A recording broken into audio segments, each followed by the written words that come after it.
FAIRtax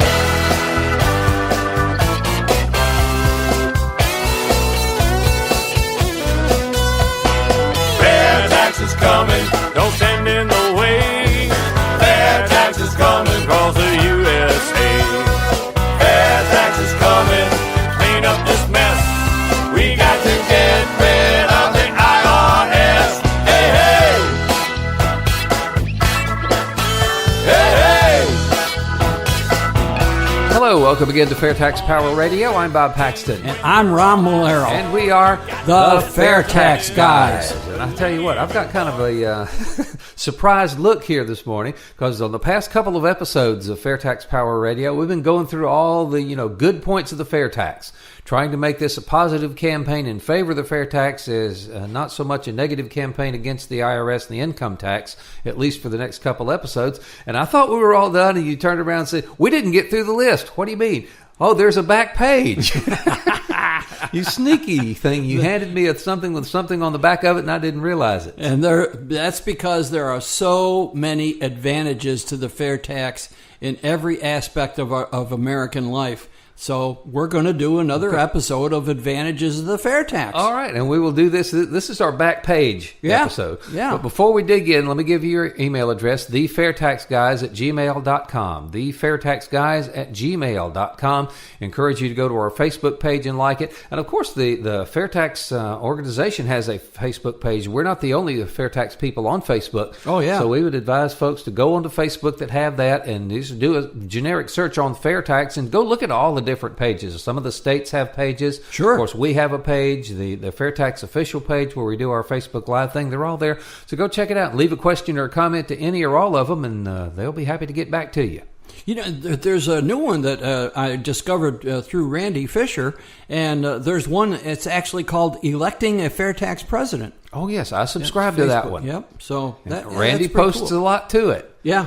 So anyways, and while we're on social media, let me remind you our own FairTax social media site. It's member.fairtax.org. Please go to that one. That is a social media site just for FairTax supporters. You're not going to get pictures of people's cats and the new shoes they bought and stuff like that. Yeah, and 6 copies. I mean, there's a video out there from a business in Jacksonville that got fined for flying military flags, and I don't want to get into that too, baby. But 18 different people almost has sent me that video and said, "Share this, share this, share this." Yeah, that won't happen. After about the 5th one, I got a little. All right, enough already. So, but we don't see that on the members.fairtax.org site. You might see the video on Super FairTax, man. Oh, yeah, I did. That's good. So go check that out as well. All right, so we're going to continue talking about the advantages of the fair tax. And we've been through, in the last 2 episodes, we've been through quite a list because there are so many advantages. The fair tax is going to help us out in so many ways, in this country. And the next one is border neutral. The fair tax is border neutral. Now, what the heck does that mean? There was a big debate about that, and then the last, debate about tax reform was border neutrality. Oh, yeah. And the fair tax fixes that. That's right. And first off, what does that mean? All right, what does that mean? That means that when companies in this country make a product, the embedded tax that's in there now, because we've talked about this plenty of times before, when corporations in this country make a product, there's about 22% of the cost of that product is due to the current income tax code. So yes, the income tax liability itself and the compliance costs, what you've got to pay to keep yourself out of jail. Right. I mean, that is a cost of doing business, the same as material and labor. And even at a product that gets put out on the global market, those factors are part of the price, and that's what puts American companies at a decided disadvantage in the global marketplace. So the fair tax takes all that away, and so the American companies can sell on the global marketplace at the kind of on an even footing with the foreign companies who get the tax component of their prices taken out. Yeah, because right now our companies are at a distinct disadvantage. They've got this compliance cost built right in, all right, the hidden compliance cost. When they sell something overseas, it's not a tax that they can remove. It's a problem, that the cost of doing business under the income tax that's embedded in the cost of their product. and the only way they can remove it is by getting rid of the income tax. All right, but it's there in the price of the product when they try to sell it overseas. Meanwhile, the people overseas, they use a VAT tax, which their government strips off before they send it to our country. So our companies have a distinct disadvantage. And right now, their products are not border neutral. Foreign companies have a huge advantage over our companies. So the fair tax fixes that because it reduces their compliance cost to next to nothing. It's going to let them reduce the cost of building their products. And there won't be any... The fair tax is collected here in this country by the final consumer. So when our companies ship things overseas, the fair tax is not going to be added to that because it's going overseas. We pay for it. The consumers here in this country pay for it. So they're going to be back on an even keel. You won't need tariffs and stuff. Well, unless, I guess, some countries are cheating. This whole thing is going to kind of bleed over in the next 3 points on the list. The next one is reduces corporate inversions. Oh, there you go. Now, we know about corporate inversions. For those of you who have not heard, that is what happens, like we saw with Daimler Chrysler. Yeah. When they were bought out, they decided, well, do we want to keep our corporate headquarters here in America or do we want to move it to Germany? And they decided we want to move it to Germany because they got better tax treatment over there. Yep. So a corporate inversion is when an American company is either bought by or buys a foreign company and they move the corporate headquarters offshore because the tax treatment here is harder on them than the tax treatment abroad. Yep. So, and what happens when companies leave? Jobs go with them. Yeah, that's right. So, sometimes there's some jobs here. My son worked for a company that moved its base over to Ireland because Ireland realized that they had a huge corporate tax, and they got smart and reduced it down to like 12%, and ours was at 35%. I think it was 39, and they knocked it down to 21, which is good, and we saw what happened. Yeah. The companies responded to that by giving bonuses and giving raises and stuff like that. So what do you think would happen if we reduced that from 21 down to 0? There you go. Boy, just think about that. So all right? Not only would it solve the corporate inversion problem, keep companies from moving offshore, it would attract offshore companies to come here if we had the fair tax. Absolutely, no doubt about it. And remember the people who say, well, if you cut the taxes to the companies, they're not going to pass it on to the consumer and their employees. They're just going to keep it.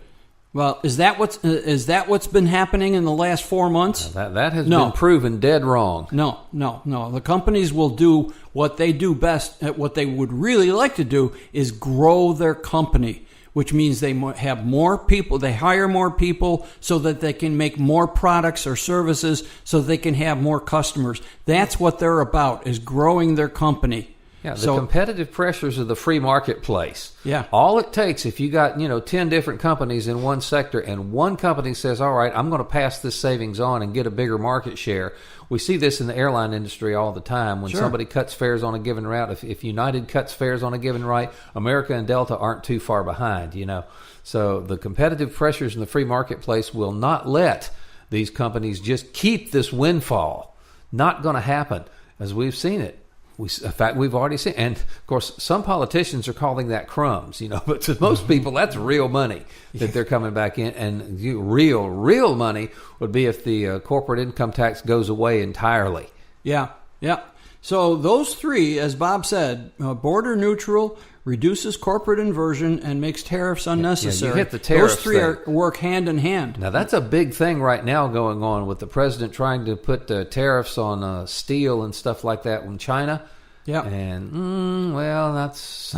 Some people think that's going well. Some people think it's not. Yeah. So it's really too early in the process to tell for sure. Yeah. But why bother? Just make the tariff unnecessary, enact the fair tax. There you go. Yeah. Just it's so simple. And he keeps talking about phase 2, and we got to make sure that phase 2 is the fair tax. All right.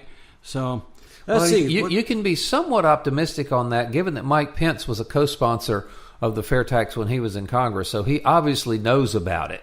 Yeah, I think a number of people. And I think there are a lot of people in the president's inner circle that know about it. I know Mike Huckabee kind of has his ear on occasions, and he's been a huge fair tax supporter. I'd love to talk to him too. But hopefully, if the president, he, like him or not like him, this president is known for making big, bold, things happen.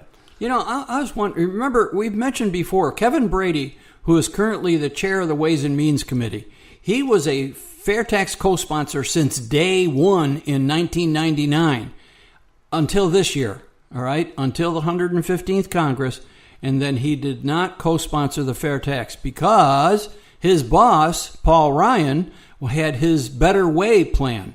And so I imagine, obviously I wasn't there for the discussion, Mr. Ryan said, Mr. Brady, you need to get behind our tax plan and drop your support for the other one, which I think Mr. Brady's going to catch a lot of heck when he gets when he's up for re-election in Texas. But now we know that Mr. Ryan is not coming back next year. But what was interesting when the justification that they put out for the Paul Ryan plan was that we really wanted to try to get the income tax to incorporate all of the benefits that a consumption tax has. They recognize the benefits of a consumption tax and were scratching their heads trying to figure out how can we make the income tax do this same thing. If you're going to turn a dog into an elephant, you might as well just buy the elephant, So if you just put the consumption tax in, get rid of the income tax, and you get automatically all of the advantages of the consumption tax. And one of the huge advantages of the consumption tax is the evasion problem all but goes away. Yeah. So, that's our next one. But so I'm just dying to find out, is Mr. Brady next year in the 116th Congress, is he going to co-sponsor the fair tax again? I hope so. Yeah, me too. Well, we really need to get a heavy hitter like the president behind it. Yeah, that's right. That's right. Not really calling Mike Huckabee a fringe player because he's not. He's a very prominent player on the national stage. But we got to have some really super heavy hitters behind this thing to work because we don't have the money to get on TV and put up a lot of advertisements like some of these other folks do. Yeah. So. Okay, so yes, the next one is eliminates most of the problem with tax evasion. This is the problem that nobody in Congress wants to talk about. Yeah, we've been on it here on FTPR for a while, but nobody up there wants to address it because they don't have an answer. They realize that the income tax is going to be evaded, is the easiest system in the world to evade. Now, there are penalties if you get caught that will deter some people from doing it, but a lot of people will not fall into that category, and evasion is huge. Now, you've heard that the Americans for Fair Taxation, the national group, has spent like $20 million on research. Well, part of it was this study that was finished about a year ago in, I think, March of 2017 by a professor in Jacksonville, Florida, Dr. Richard Sabula, and he is an expert on evasion. He had done a study in 2012, and the AFFT needed it updated so they could have current figures so they could bring them to Congress. And it cost them like $45,000 to get this study done. So, but Mr. Sabula, if you want to read the whole thing, you can go to fairtax.org, drop down to the bottom. There is a link to an executive summary. But if you're really into that stuff, like a certain CPA we know from Colorado, and you can actually read the entire research paper and understand it, that's there too. If you really want to do that, be my guest. But the long and the short of it, evasion is a huge problem. There are a lot of people that just are not paying the income tax that should be paying the income tax. So who makes up the difference? The rest of us. So how much of a problem is it? Well, to the point where it's about 1 in 5 people are not paying the income tax. Now, we got enough problems with Congress overspending, and that's not what we're going to talk about on FAIRtax Power Radio. But when you're not getting all the income tax you should be getting, put together with the compliance costs and everything, this is a huge problem. And it costs every one of us. It costs us to make up for those people that are not paying their fair share. To the point that in 2017, it was a total of, by government estimates, using government figures, $693 billion was not collected that should be collected. $693 billion. If you don't think that's a lot, count to 1 billion sometimes. See how long it takes you. Mercy. I tell you what, your key word there is government figures, which tells me that that's what the IRS is admitting to. I would bet just about everything I own that the actual numbers are a lot higher, that they're not going to admit to it's as bad as it really is. Yeah. So since the rest of us make up for that shortfall, it costs all of us because, the rest of us includes companies, small companies, big companies, all of them, plus individuals. So it comes out to the extra expense of people not paying their income tax per household in this country last year was over $5,300 in increased taxes and costs of goods and services. Yeah, and it's only going to get worse because of the way the economy is now. There are fewer and fewer people working a traditional job and getting a W-2 at the end of the year. Randy calls this the gig economy, kind of from one gig to the next. eBay store, Uber driver, things like that. Say there are just a lot of ways to evade the income tax by underreporting what you get, over-reporting, the credits that you may be entitled to. And when the system is such, we see that the IRS, their enforcement is going down. They are losing staff to do this. So the chances that you're going to get away with this go up. Yeah. And so you got to catch 22 there. If you want to catch the evaders, you got to put more agents on the job. Put more agents on the job, more audits and stuff. More innocent people are going to get caught up in the net. It's just a catch 22 that needs to entirely go away, and the fair tax makes it go away. Yeah. Love it. Bob is absolutely right. According to that study, it is going to get worse over the next 10 years to the point where it's over $1 trillion a year that's not being collected. And another point that Bob made, so the Congress, they hear all these complaints about the IRS, so they're cutting back on funding for the IRS while they have this huge evasion problem. So IRS is not able to do the audits that they once did. They have to cut way back on the audits, which means more people can evade the income tax. It is a vicious cycle that nobody is winning. Yeah. So with midterm elections coming up in a couple of months, there are going to be a lot of candidates holding town halls, and I would encourage everybody who can to go to one of these things, and if you're lucky enough to get a question in there, just ask them what they're doing to combat the evasion problem, and you will get a blank stare. Yeah, or some kind of double talk that means absolutely nothing, because they do not have. The truth is, the political class up there right now does not have a solution for evasion.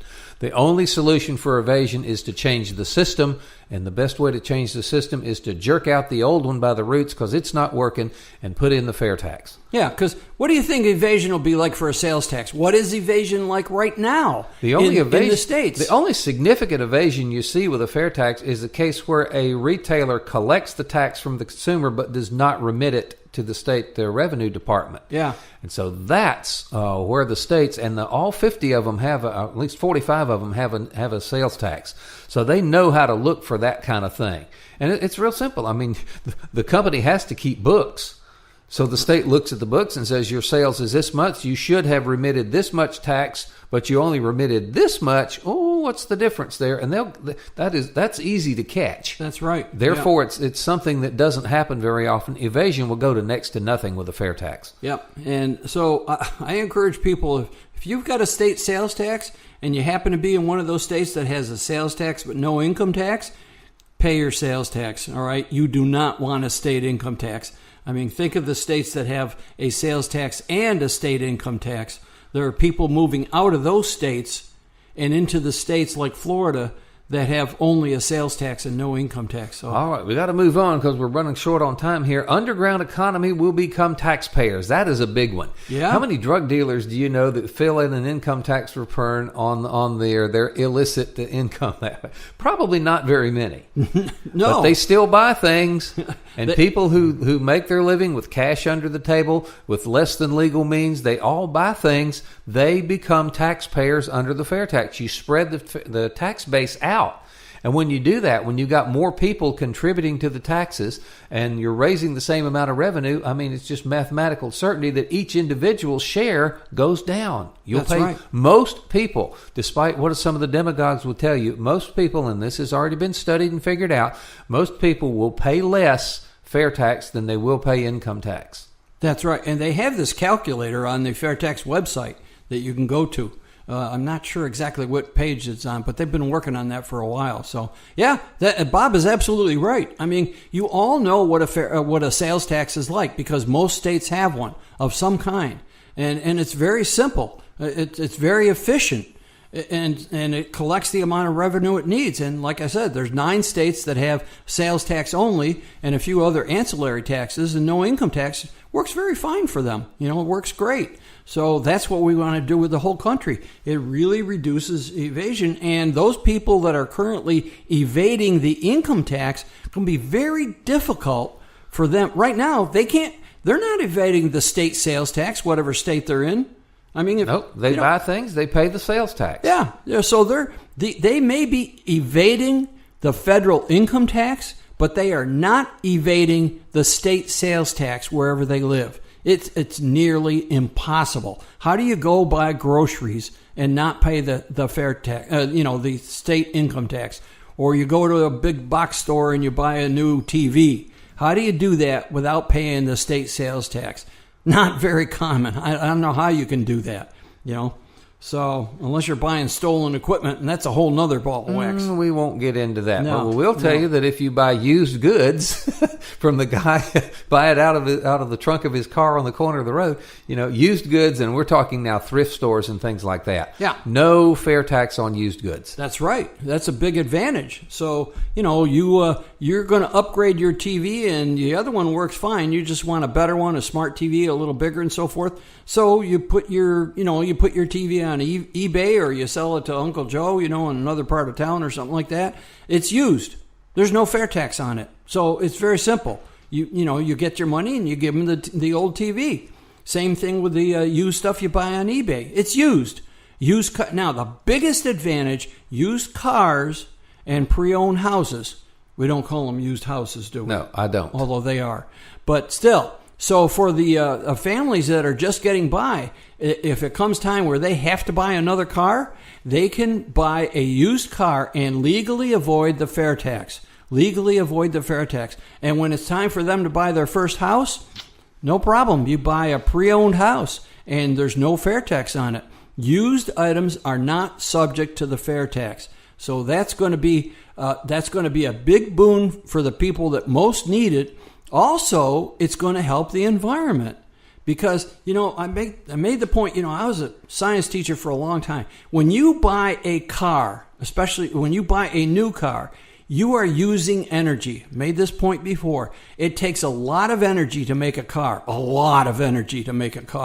Okay? So when you buy a new car, you're using energy because it required a lot of energy to produce that thing. Not just the energy it took to put it together. You got to throw out the energy it takes to get the iron ore out of the ground, convert it to steel, all that stuff, and to manufacture all of the material that has to be molded into parts that has to go onto the assembly line there. And the transportation to get the product from from the manufacturing location out to the store distribution centers and out to the stores and so forth. Yeah, a lot of energy is. So when you buy a used car, you're saving a lot of energy, which is good for the environment.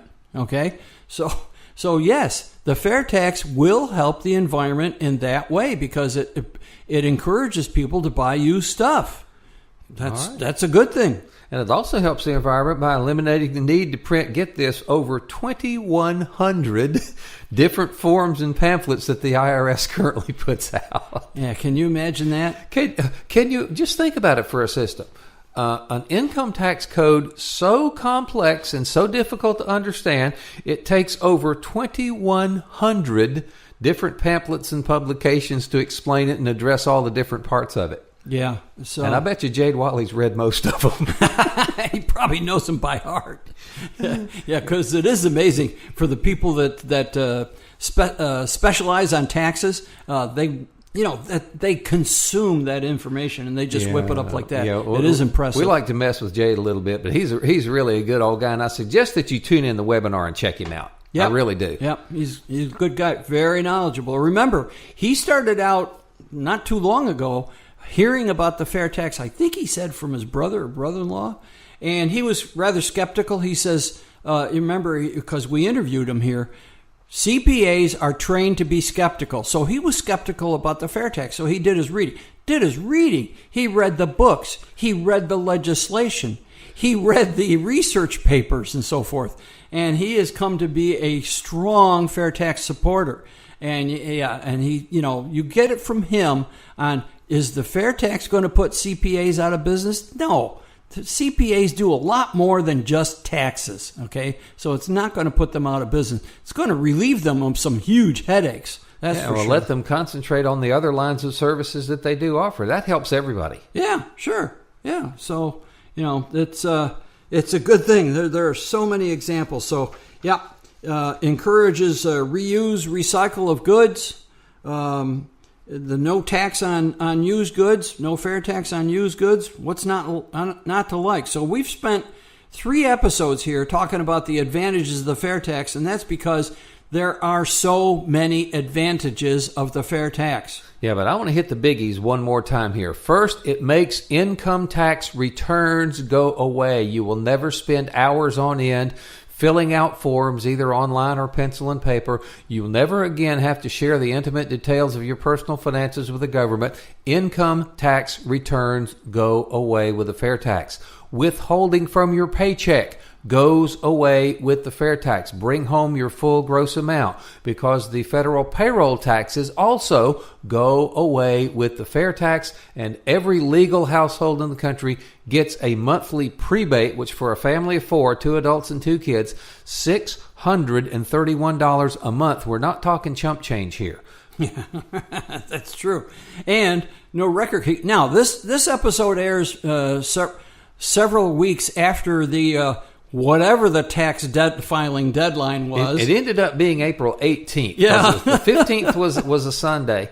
So the 16th, Monday, was a D.C. holiday. So the 17th it was going to be, but then all the IRS computers crashed, and so they moved it up another date. Really aggravating your audiologist, by the way. But you have to keep track of, starting January 1st. You still have to have all kinds of record keeping so that you can do your taxes next year. Because we're unfortunately still going to have the income tax. Now, I heard somebody say next year's taxes are going to be much more simple than this year. And somebody said on a postcard, and the guy says, well, if it's a really big postcard. But anyway, we'll see what it's going to be. But I tell you, I'd rather eliminate your tax return instead of reducing it from multiple pages to a postcard. I'd rather reduce it from multiple pages to nothing. Yeah. No tax returns at all, and the fair tax is the only tax return or tax reform proposal that makes that happen. The flat tax does not make that happen. You're still a tax on income. You still have the IRS. You still have to fill out a return. You still have evasion problems. You still have all the compliance costs. Flat tax doesn't reduce the compliance costs. Reducing the rates does not reduce the compliance costs. So all these little Titanic deck chair rearrangements that the Congress critters are trying to put on us and sell as tax reform really aren't. They're giving us some relief, for which we're grateful, but we need true reform. Get rid of the income tax, implement the fair tax. And to prove that the income tax will constantly be tinkering, you keep track. Go to congress.gov, and in the search bar you put quotes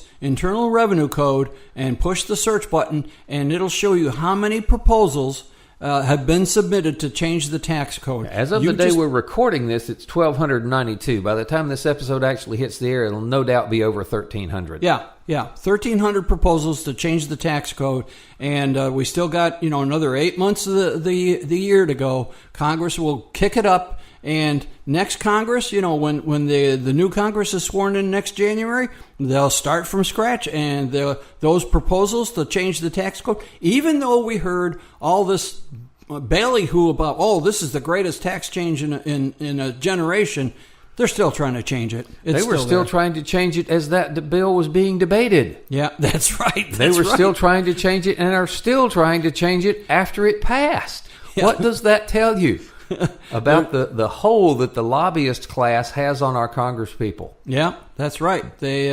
Our Congress critters seem to pay more attention to the lobbyists than they do their constituents. So, oh, mercy. All right, well, we are just about out of time again. Let's revisit our email address, thefairtaxguys@gmail.com. thefairtaxguys@gmail.com, our Facebook page, all the other Facebook pages that are related to the Fair Tax. I encourage you to check that all out. And FairTax USA, which is our social media site just for FairTax supporters. Member.fairtax.org. All right, that's it. We're the Fair Tax Guys. I'm Bob Paxton. And I'm Ron Walero. Again, reminding you that the Fair Tax is America's big solution, and once you understand it, you'll demand it. Fair tax is coming.